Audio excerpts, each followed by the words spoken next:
और तूफान के बीच सुधा एक छोटे से बच्चे को गोद में लेकर भागी जा रही है और उसका पीछा दो गुंडे कर रहे हैं। सुधा भागते भागते जंगल में एक पेड़ के नीचे थक कर बैठ जाती है, पर उस पेड़ पर तो एक चुड़ैल का साया होता है और वह चुड़ैल सुधा के आने की आहट से पेड़ से नीचे उतर आती है।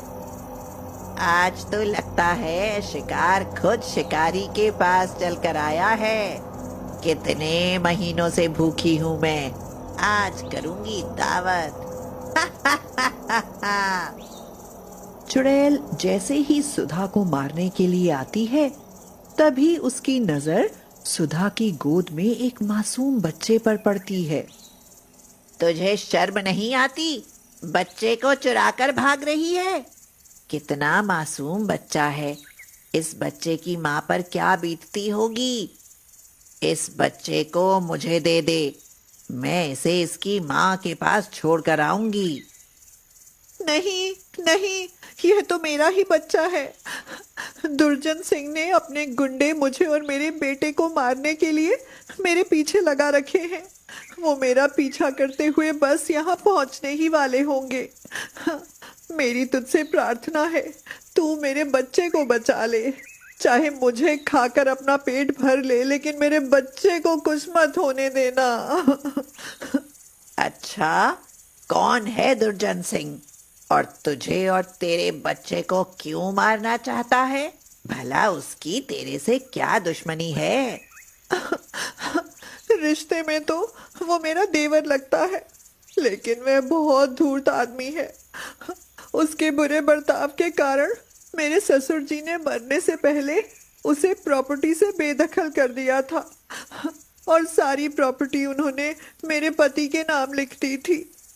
उसने मेरे पति का खून कर डाला। मेरे पति की मौत के बाद अब प्रॉपर्टी का असली हकदार मेरा बेटा है। अब वो सारी जमीन और जायदाद हड़पने के लिए मुझे और मेरे बेटे को भी मारना चाहता है। कितना निर्दयी आदमी है। मुझ जैसी चुड़ैल को इस बच्चे पर दया आ गई। तू चिंता मत कर, मैं तुझे और तेरे बेटे को कुछ नहीं होने दूंगी। चुड़ैल और सुधा बात कर ही रहे होते हैं कि तभी दुर्जन सिंह के गुंडे सुधा के पास पहुंच जाते हैं, लेकिन चुड़ैल दोनों गुंडों को मार मार कर भगा देती है और दोनों गुंडे मार खाकर सीधा दुर्जन सिंह के पास जाते हैं और दुर्जन सिंह को पूरी बात बताते हैं। क्या कहा? कोई चुड़ैल उन दोनों की मदद कर रही है? जरा बुलाओ कालीचरण तांत्रिक को। दुर्जन सिंह के गुंडे कालीचरण तांत्रिक को दुर्जन सिंह के पास लेकर पहुंचते हैं। कालीचरण, तेरे होते हुए भी इस गांव में चुड़ैल रहती है? क्या तेरे अंदर इतनी भी ताकत नहीं कि एक चुड़ैल को मार सके? अच्छा, कहाँ है चुड़ैल? बताओ मुझे, आज ही उसका नामो निशान खत्म कर दूंगा। मेरे आदमी तुझे उस चुड़ैल के पास लेकर जाएंगे। तू चुड़ैल को मारकर जिन लोगों को भी उस चुड़ैल ने शरण दे रखी है, उनको मेरे पास लेकर आ। उन सबको तो मैं एक साथ मजा चखाऊंगा। दुर्जन सिंह के गुंडे कालीचरण को उस चुड़ैल के पास लेकर पहुंचते हैं। दुर्जन सिंह के गुंडे चुड़ैल पर हमला करते हैं, लेकिन चुड़ैल गुंडों को मार मार कर धूल चटा देती है। लेकिन कालीचरण मौका देखकर चुड़ैल के पीछे से त्रिशूल से वार करता है और चुड़ैल को जान से मार देता है। वाह, इस चुड़ैल का काम तो तमाम हो गया।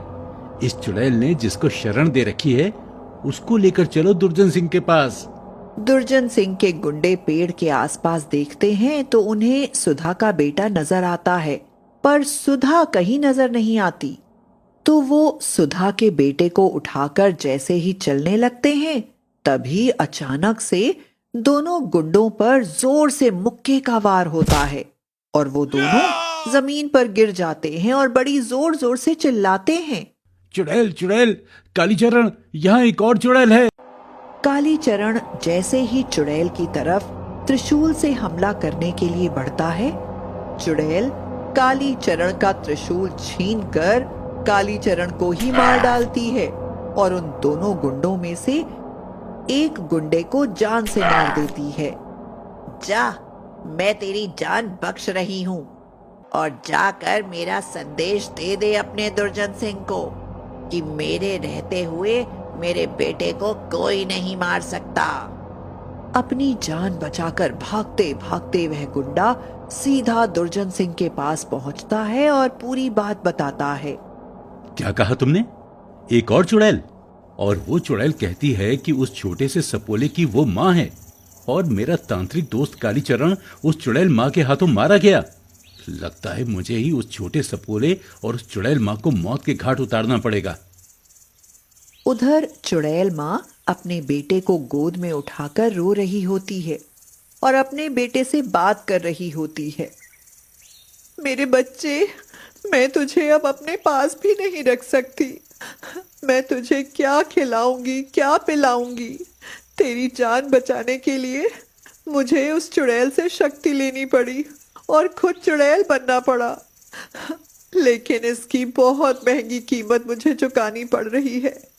मेरा दिल तो नहीं करता तुझे दूर करने को, लेकिन अब मुझे पूरा जीवन चुड़ैल के रूप में ही गुजारना पड़ेगा। मैं तुझे मेरी बहन मोहिनी के पास छोड़ दूंगी, वो तेरी परवरिश करेगी। चुड़ैल रात के घनघोर अंधेरे में जैसे ही अपनी बहन के घर पहुंचती है तो मोहिनी डर जाती है और जोर जोर से चिल्लाती है, बचाओ बचाओ, चुड़ैल कहाँ से आ गई हमारे घर में?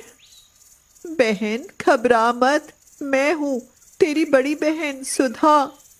सुधा, तेरी ये हालत, क्या हुआ तेरे साथ? चुड़ैल मोहिनी को अपनी पूरी व्यथा सुनाती है और अपने बेटे को मोहिनी के पास छोड़कर वहां से चली जाती है। चुड़ैल के जाने के कुछ देर के बाद ही दुर्जन सिंह अपने गुंडों के साथ मोहिनी के घर पहुंच जाता है। मुझे अच्छी तरह से पता था कि वो चुड़ैल माँ इस सपोले को तेरे पास ही छोड़ने आएगी। अब इस सपोले के साथ साथ तेरा भी काम तमाम हो जाएगा मोहिनी। देख क्या रहे हो? इस औरत को और इस सपोले को पकड़कर मुझे दो, इसे तो मैं अपने हाथों से मारूंगा। दुर्जन सिंह के गुंडे मोहिनी को पकड़कर रस्सी से बांध देते हैं और सुधा के बेटे को छीनकर दुर्जन सिंह को दे देते हैं। दुर्जन सिंह एक बड़ा सा चाकू निकालकर जैसे ही उस नन्हे बच्चे को मारने की कोशिश करता है, तभी चुड़ैल माँ वहां आ जाती है और जोर से एक मुक्का दुर्जन सिंह को मारती है, जिससे दुर्जन सिंह बहुत दूर जाकर गिरता है। दुर्जन सिंह, तेरे पाप का घड़ा भर गया, अब तेरी मौत निश्चित है। मेरे पति की मौत का, मेरे बेटे को मारने की कोशिश का और मुझे इस हाल में पहुंचाने का सबका हिसाब आज मैं चुका दूंगी। दुर्जन सिंह के गुंडे चुड़ैल को देखकर भाग जाते हैं। चुड़ैल दुर्जन सिंह को उसी के चाकू से मार डालती है और इस तरह चुड़ैल माँ अपने बेटे की जान बचा लेती है।